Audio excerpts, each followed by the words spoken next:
Today on Running to Him. We believers must warn fallen church leaders that they are on a path to their destruction. Today we will read Ezekiel chapters 31 through 36 and concentrate on chapter 34, verses 7 through 10. Ezekiel 34 verses 7 through 10 says, "Therefore, you shepherds, hear the word of the Lord. As I live, declares the Lord, surely because my flock has become a prey, my flock has even become food for all the beasts of the field for lack of a shepherd. And my shepherds did not search for my flock, but rather the shepherds fed themselves and did not feed my flock. Therefore, you shepherds, hear the word of the Lord. And thus says God, Behold, I am against the shepherds, and I will demand my sheep from them, and make them cease from feeding sheep, so the shepherds will not feed themselves any more. But I will deliver my flock from their mouth, so that they will not be food for them." Today's reading from Ezekiel focuses in part on the leaders of Israel. These men were to protect and feed and nurture the flock, but they failed miserably and their judgment awaits them. Fast forward 2,600 years and we as a group of Christians are in the same spot as the ordinary Israelites. Our religious leaders have failed us. In Jesus' day, the Pharisees and the Sadducees were hopelessly religious and did not have a relationship with God. In Matthew chapter 23, verses 13 through 29, Jesus pronounces 8 woes upon the scribes and Pharisees. In verses 29 through 33, Jesus states the last woe and the judgment on those leaders. And Matthew writes, "Woe to you, scribes and Pharisees, hypocrites, for you build the tombs of the prophets and adorn the monuments of the righteous and say, if we had been living in the days of our fathers, we would not have been partners with them in the shedding blood of the prophets.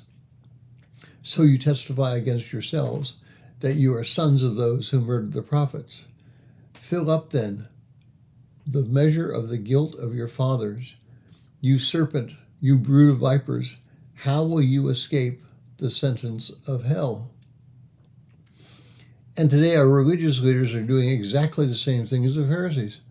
But instead of pronouncing external righteousness, they are pronouncing and advocating for external unrighteousness and calling it righteous. They are actively bringing sin into the churches and celebrating the fact that evil is there. They are telling the people that everything taught over the last 2,000 years was wrong, and we should listen to their teaching. These men and women are wolves in sheep's clothing. They breed destruction, not health. Dietrich Bonhoeffer called those who were following Christ, not the German Lutheran Church, during the 1930s and 40s, the confessing church. Are we active believers going to say something, or will we act as fearful children, waiting for somebody else to save us? We in the United States have a right to believe whatever we want, and that works wonderfully outside the church.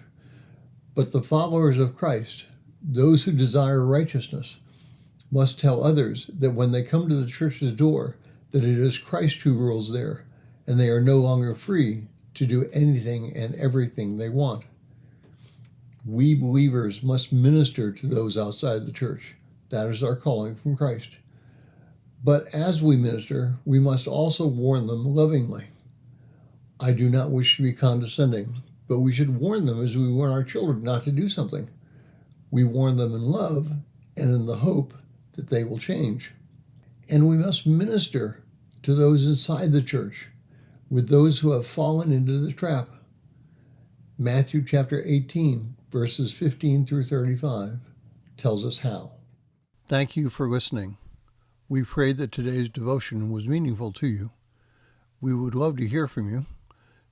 You can use either Facebook or YouTube to like, subscribe, share, and tell others about us.